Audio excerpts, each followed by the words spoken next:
how to correctly dose anastrozole and dial in the dose so that you have an even, good, healthy experience on TRT in terms of estrogen control. You know, it's like you'd think you could YouTube that, how to, dose anastrozole, and you'd find like a broken down, how to dose anastrozole on TRT. You would find like a good breakdown of a competent individual that showed you step by step with a strategy, like how to dial in the estradiol on TRT with an AI, which are tricky drugs to take. But unfortunately, it just does not exist. So I am filling that void with this video. Yes, there is a way to do it. And no, you can't just necessarily for everyone lower your dose of TRT and then suddenly like that's magically going to get you at the number of estradiol that makes sense for you. It's like, what if your testosterone actually needs to be higher for DHT saturation, genetic action, post-receptor binding? We're going to break it down, my friends. Dosing, how to get compounded tablets of anastrozole, when to run labs while you're dialing in so that you understand how your body responds to the drug, ultimately so that you can have a great experience, good sexual function, good mood, no side effects, and so that you don't tank the estradiol, which you don't want to do. Strap in, my friends. Let's go.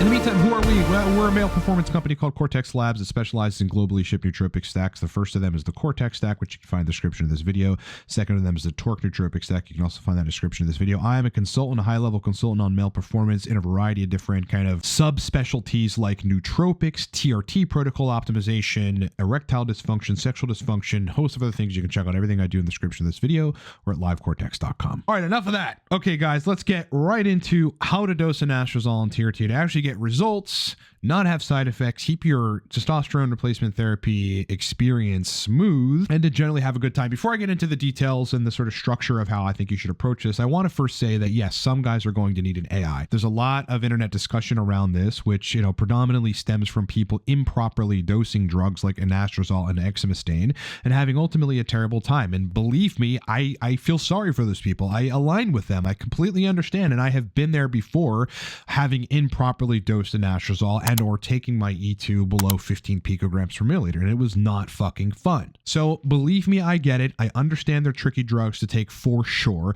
but I can assure you, like in a lot of guys that are on TRT, that are on the forums, especially on Reddit, TRT, Reddit Testosterone, other forums like Excel Mail, etc., some of the Facebook groups, that this new notion of not taking an AI has given people a pretty crappy experience on TRT. Anyway, getting into that, for those that understand the necessity or want to experiment with, getting an AI into the picture sparingly or on somewhat of a consistent basis, I'm going to give you a strategy for how to do it. Let's just talk brass tacks. Number one, before you even begin, your tenure, your journey messing with AIs and trying to control the estradiol on TRT, which is usually a good idea, even at people at 105 milligrams a week, I have found. So keep that in mind. You want to run estradiol sensitive. You don't necessarily have to run estradiol ultra sensitive. They're both pretty accurate for managing or for identifying how much estradiol is in the serum prior to dosing anastrozole. And this video is specifically about dosing and dialing in anastrozole. You ultimately want to get a baseline for where you are. It's like, are you at 60 picograms per milliliter, which means you have more of a problem and you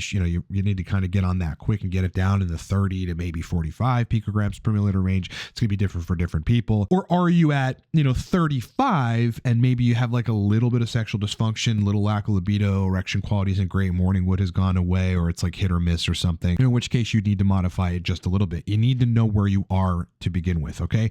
Number two, and this is the most critical part of this video and the most critical part, I think, of dosing anastrozole, which is that you must get compounded 0.125 milligram anastrozole tablets. Okay, there are a couple options for this. Number one, if your clinic is Defy Medical, which it may or may not be, that's my clinic, they have them. Okay, so that's like one of the things on their store that you can order. Compounded 0.125 milligram anastrozole tablets. Number two, or B, like another option, is have your GP or your endocrinologist send a script requesting 0.125 milligram compounded anastrozole tablets to Empower Pharmacy in Texas. If you tell them to do that, they will do it. Or if you're with a different clinic like Merrick or whatever, and I don't know if like some of these other clinics actually have that, because some of them definitely don't. Like Mail Excel, I know does not, deal with anastrozole. They're one of those crazy clinics that think like no one needs an AI, which is ridiculous. Whatever clinic you're at, have them send a script for 0.125 milligram anastrozole compounded tablets. Have them send that to Empower.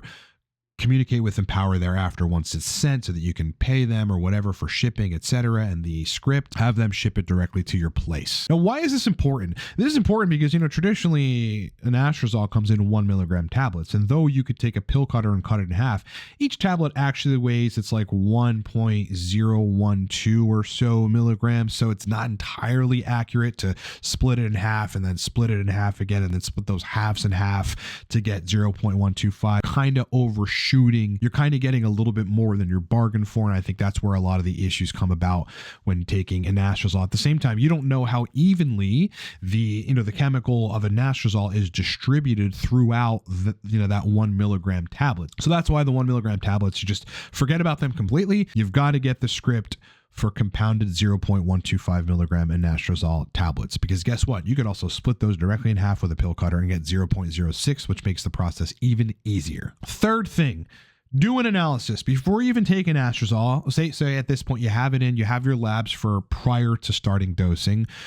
Why do you even want to lower it? Okay. Is it above 35 picograms per milliliter? Do you have sexual symptoms like softer erections, which is a common symptom of higher E2? Like, it just blows my mind that some of these guys are sitting at 40, 50 or whatever. And they're like, I feel good, but I got to take Cialis every day. Or I feel good, but morning wood is hit or miss and it's not there. It's like almost definitely the estradiol. I've done discussions on this on the literature where estradiol exposure to the penis for long periods of time raises concentrations of vascular endothelial growth factor or VEGF. And that causes ED. I mean, it's in the literature, guys. It's very conclusive. Does it fuss with your libido? I mean, look, estradiol is a predominantly female hormone. Yes, you need some of it as a guy for cardiac, brain, joint, tissue health, etc. You do, right? But predominantly it's a female hormone, and when it gets in excess, those female hormones like estradiol and like prolactin are no bueno, particularly for sexual function, guys. And also estradiol is prolactogenic through a direct stimulation of the lactotropes in the pituitary. You can,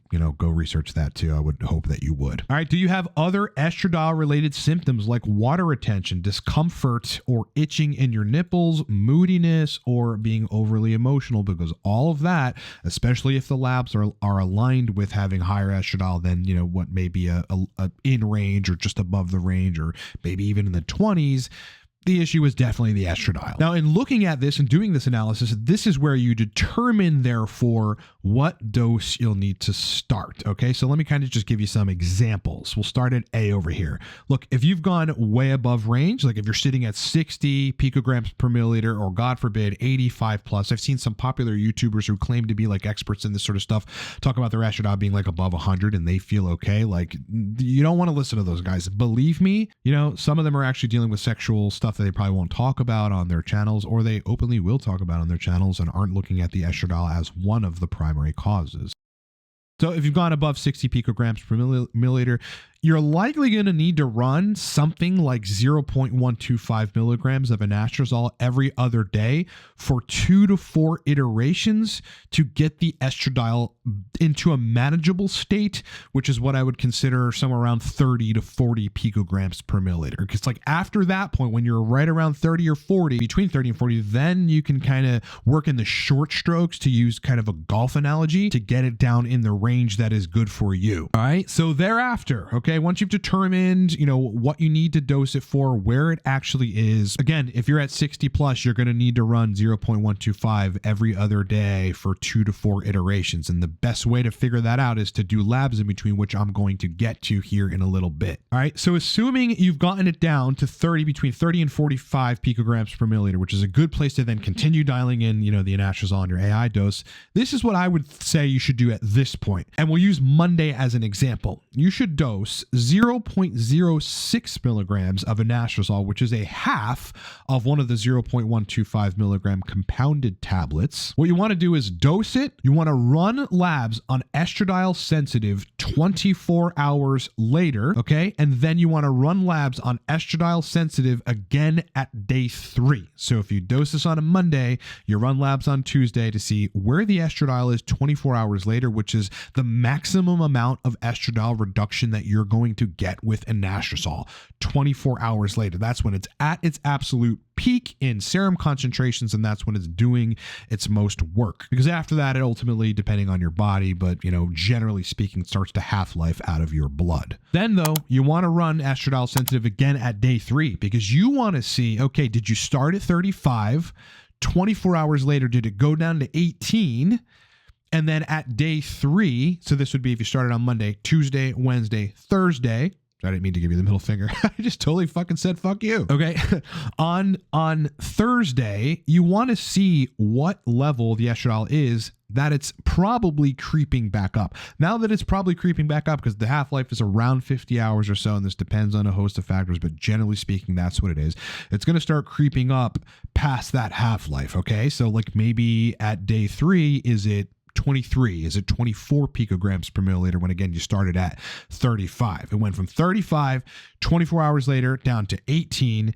On day 3 now, you're at 25, call it, picograms per milliliter. So now probably in that example, every 4th day of 0.06 is where you need to be. Now look, this may not happen to you where 0.06 takes you from 35 to 18. 0.06 is such a safe bet that it may only take you down from 35 to maybe 25, which is pretty awesome. All right. In that case, you still want to follow this protocol of running the labs on day 3 because, maybe it took you down to 25 post 24 hours dosing the anastrozole, the 0.06 milligrams, anastrozole. But then at day 3, it's like at 31 or 32. So it's close to where you were when you started. The reason this is important right here is so that you can figure out your frequency, not necessarily your dose, but your frequency. If on day 3 you run those labs and it's creeping back up, but it isn't completely where it was when you started,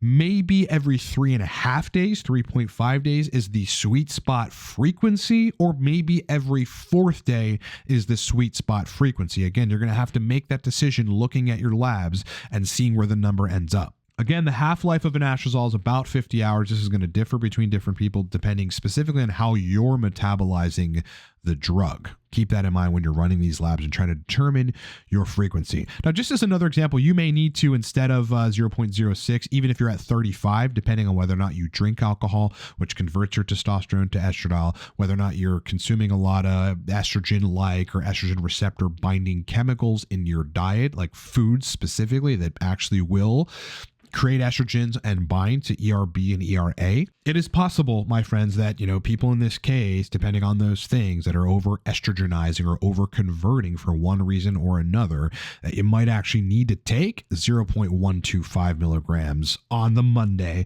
run labs 24 hours later, then again at day 3. Do that same protocol where you see where you're at the peak of the aromatase inhibitor doing its action, and then you also see after it's half-lifed out, there's still some in the system, but less, how much your estradiol is creeping up. You may need in the beginning, 0.125, and some people are going to do better on 0.06. As little as that sounds, you want to be careful with this drug. All right, number 6, set a schedule. Now, this is a tough one. Do you want to set a schedule for anastrozole dosing? This is a mistake that I think a lot of people make because you want to. You want it to be easy, right? You just want to go, all right, every 3.5 days, every 4th day, every 5th day, maybe once a week I dose, whatever I'm going to be dosing. I just want to know, so I can look at a calendar and understand this is the 3rd day or 4th day or 5th day or 6th. This is when I'm going to dose my anastrozole. And some people are going to be able to get away with dosing anastrozole on effectively a schedule. Like I essentially dose anastrozole on a schedule. It's usually every 3rd day or every 3.5 days. And that depends on a lot of factors. For me specifically, okay, very rarely do I run it on a Monday and then not run it again until Friday. And it's usually 0.125 milligrams every 3.5 days. Now I'll get to an example where I may need to split that dose in half on one of these doses and just take 0.06. I'll get to that. That's based on your understanding of your own symptoms, sexual symptoms, otherwise symptoms. If things are still good, if you're waking up with morning wood, you're having nocturnal erections, you have libido, you have strong erections during sex, you're generally not moody and not having issues, then maybe you can dial the dose back on your next dose, or even skip a dose for a couple of days until some of the negative symptoms come back. It's a better way to just sort of wait for negative symptoms to come back, or just kind of analyze if you're good to not dose the anastrozole than to overshoot and crush the estradiol or take it down too fast, which is going to cause temporary transient arthralgia. That's the joint pain that people typically, experience when estradiol drops too fast or too much. But ultimately, various factors influence this, okay? Number one, whether or not you are on HCG. Look, HCG is stimulating to the aromatase enzymes intratesticularly, and it essentially upregulates them. But there is a threshold, okay? So above 200 IU every day of HCG. So if it's 220, 230, 250, maybe 300 or whatever you're shooting for, maybe you just want to take a lot of HCG for testicular health or fertility. Above 200 IU every day is going to substantially upregulate aromatase activity intratesticularly. Okay, so you want to be careful of that. If you're at 250, the estradiol is ultimately going to go significantly higher than if you're at 200 or 150 or 175. You want to get enough HCG to both help blood flow, sexual function, intratesticular function, DHT conversion. This is all important. This is why HCG is such a powerful chemical for, kind of reinvigorating sexual function on TRT, because it's getting your own internal testosterone going, at least as far as the testicles perspective goes. And, you're building more neurosteroids like DHA and pregnenolone, and then some of the additional subsequent steroids, allopregnanolone, and you want those. You definitely want those. Below 200 IU every day is still going to upregulate aromatase enzymes intratesticularly to some extent, but not to the extent that, 250 IU HCG every day will do. Another defining factor here is whether your dose on testosterone is above, call it 130 milligrams, okay? Below 130 milligrams, you're still going to have some people that are over converting and that have estradiol that's a little problematic, call it 37 picograms per milliliter, or maybe, for you, 47 picograms per milliliter. Because look, I will admit that there are some guys that are going to do perfectly fine between 30 and 40, maybe even as high as 45 picograms per milliliter. That is something that you're going to have to identify. Do I have symptoms? Is sexual function okay or not okay? Am I waking up with morning wood or not waking up with morning wood? All these are determining factors on whether or not you can sit at 37 or 45 picograms per milliliter. I really wouldn't let it go above that, no matter what your testosterone dose is, because I think the ratios make sense, this whole T to E ratio, up to a certain threshold of estradiol. Like if you're sitting at 1500, that doesn't mean you need to sit at 60 or 65 picograms per milliliter. Then you're pushing gyno territory, water retention territory, penile VEGF, and thus ED, eventually territory, prolactogenic territory. So the ratios work up until a certain threshold. Side note. Back to the dose, if you're at 130 or so or below, again, your estradiol isn't going to go that much significantly higher. And if you're injecting every other day or every day, of course, there are less peaks and valleys. So your estradiol isn't going to peak significantly. And therefore, you're not going to get the shock of estradiol, which will cause you to have temporary symptoms until it then troughs back down in the ensuing days. This is why people suggest every day or every other day injections. I'm not telling you what to do. You do what's best for you, but ultimately you'll have less peaks of estradiol because there'll be less material at once, less bullets to convert to these metabolites like DHT and estradiol if you're injecting more frequently. But back to the dose. If you're above 130, if you're at 150, if you're at 170, I'm at 168 milligrams right now. That's the dose I've landed at for now for my goals, etc. Yeah, I need to manage the estradiol. Even if I was at 105, by the way, I have to manage the estradiol because I have tried that. But again, if you're anywhere anywhere above 130. If you're up in that 175 to 200 range, 210, obviously 250, like more than likely these are going to be influencing factors specifically on whether or not you can be on a set schedule. Let me give you an example of a good set schedule. Okay, I'll just give you my example. So I'm at 200 IU HCG every day.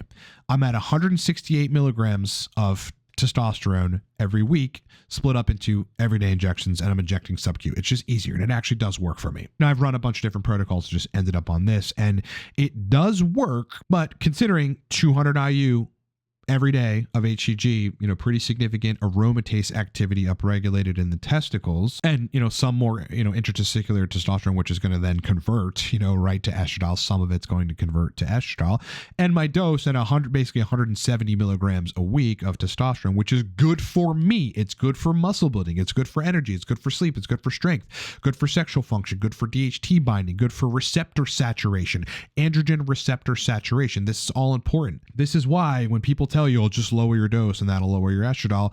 Well, what of the benefits of TRT that you might need to get for your particular physiology, for your particular weight, for muscle building, for energy, for strength at the gym, for sexual function? You got to keep that in mind. Again, for me, 170 milligrams a week is what my body requires. I mean, this really only takes my numbers, by the way, to like 1100, 1150, maybe 1175. Like I'm not sitting like uber super physiologic here. Okay. My levels are they're high, but they're not very they're not a super stretch from like high normal. And that's just, where I ultimately feel good. So for me on that dose, 170 and 200 IU every day of HCG, I am on 0.125 milligrams every third day or every 3.5 days. Now, there are cases where either I'm running labs or I notice sexual function still good on the third day when I'm supposed to take an anastrozole. I'm still waking up with morning erections. Everything feels good. I don't have any moodiness. There's no visible water retention, no other kind of, estrogenic side effects like being overly emotional or whatever. Then I'll skip a day, or I'll dose 0.06, or I'll wait 2 days. Again, it is safer and a safer, smarter, strategic bet to sometimes wait for some of the negative estradiol symptoms to come about so that you don't overshoot because you want to be on a schedule and then, take the estradiol below your range, where you start having all these, commonly reported side effects of having, too low estradiol. But generally speaking, for me, it's like on the third day, I can actually feel the estradiol start to creep. Of course it is, right? The drug is half-lifed out of my system, the anastrozole, the 0.125 that I took is, almost out. Some of it's still occupying some of the aromatase enzymes at some capacity, and there's a little bit of estrogen reduction, but it's starting to come back. I notice it, maybe morning wood will go away, or erections will be a little softer or something, or my desire will kind of be less than like pretty peak, which is where I like it.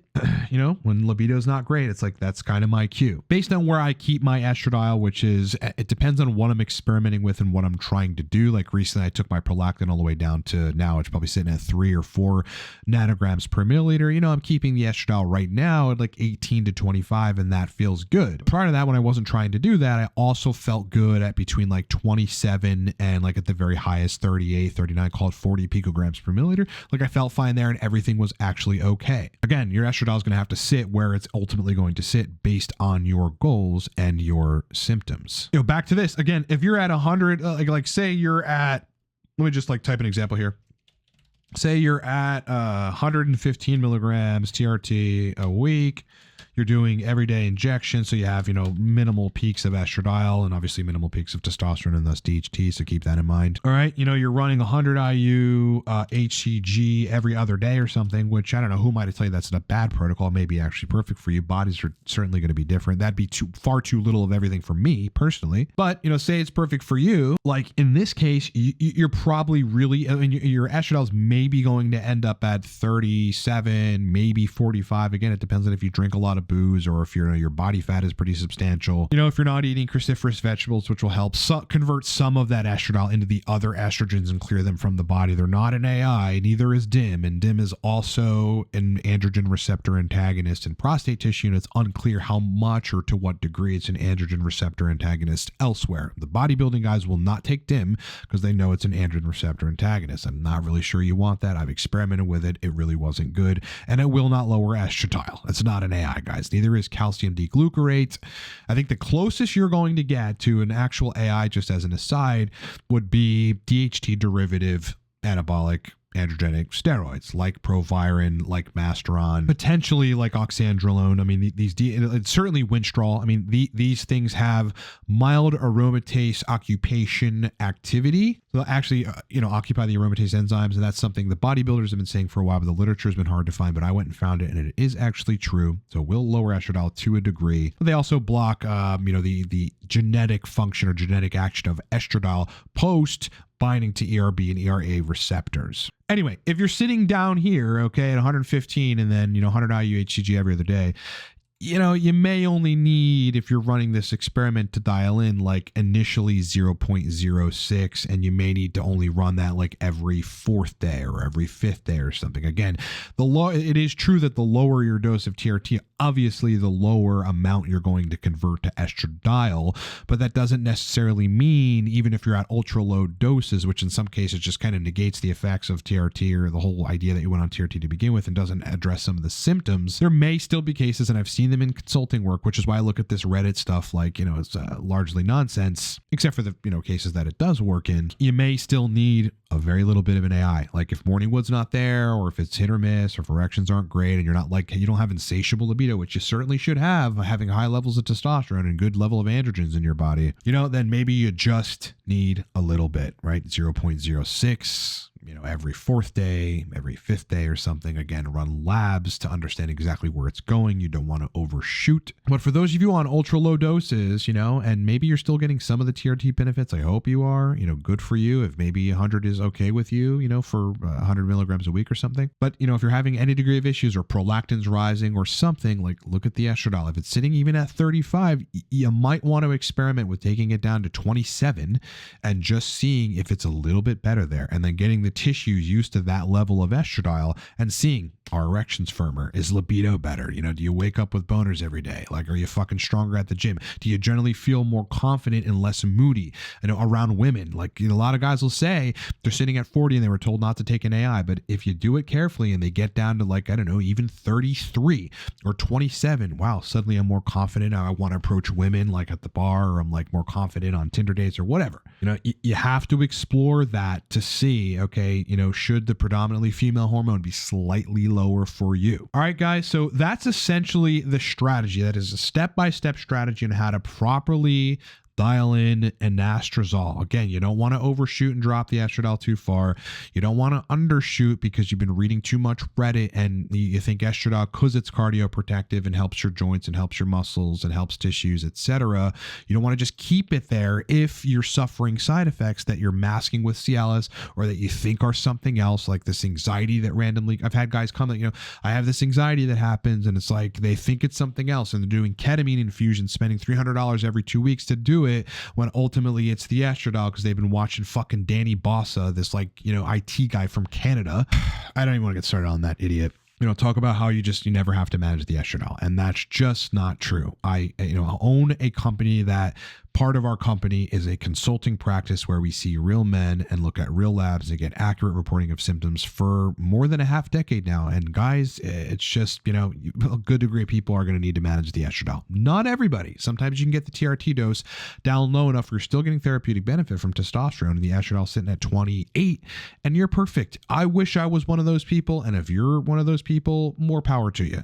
But for everybody else, take heed, go through these steps again if you need to. I have broken them down and listed them so that you can actually take screenshots of it, go to town, and have a good time on TRT. Because ultimately, that's what this is all about, okay? Testosterone replacement therapy should be an experience where you fucking feel good, where you get the energy, you get some of the gym benefits, hopefully, you get some of the additional masculinization benefits if you haven't had them, if you've been starved of testosterone for a considerable period of time, because that'll certainly happen. But ultimately, there's plenty of stories of guys' TRT experience being invaded in a negative way and them not having the greatest experience on testosterone testosterone, because they're listening to some of this kind of new agey, don't ever take an AR, don't ever manage the estradiol stuff. And all they really need to do is take it down maybe 12 points and learn how to keep it there. Lastly, I'll say, I know I'm going to get people, citing Jay Campbell and some of these other people. And it's like, yeah, I vetted them. I have done all the clinical research on this, all the stuff that's very conclusive. I've done videos about that before, and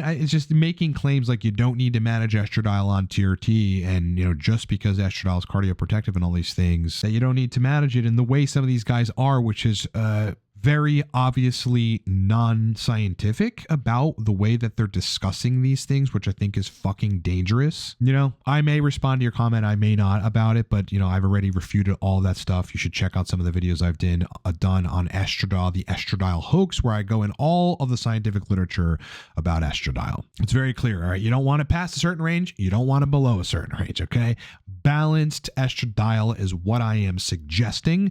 Nothing radical, guys. Anyway, if you need to hire me for dialing in your TRT protocol, it's one of the major things that I do and have been doing for more than a half decade. So I've seen pretty much everything under the sun, and I've looked at labs, and I get accurate reporting of symptoms. So I kind of understand like where people need to go, and specifically how to, in these cases, really dial in, aromatase inhibition to the point where you feel good. That's the whole point. TRT should be an incredible experience. And I've got actual TRT protocol optimization specific, consultations at livecortex.com. You can book me in under a minute.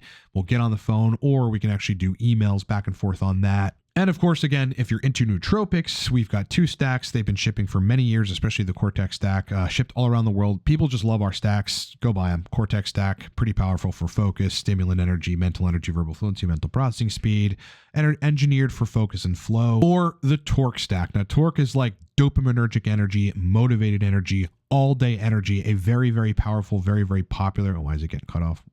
There we go. Nootropic stack. Go buy Torque, livecortex.com. You will love this stack too. Down in the description of this video. All right, everybody. I hope that this has been useful. I hope it's been informational. I hope you'll take from this like some of the critical distinctions that I've made, and go have a good experience on TRT. Pleasure being with you. Have a great day, and I'll talk to you in the next one.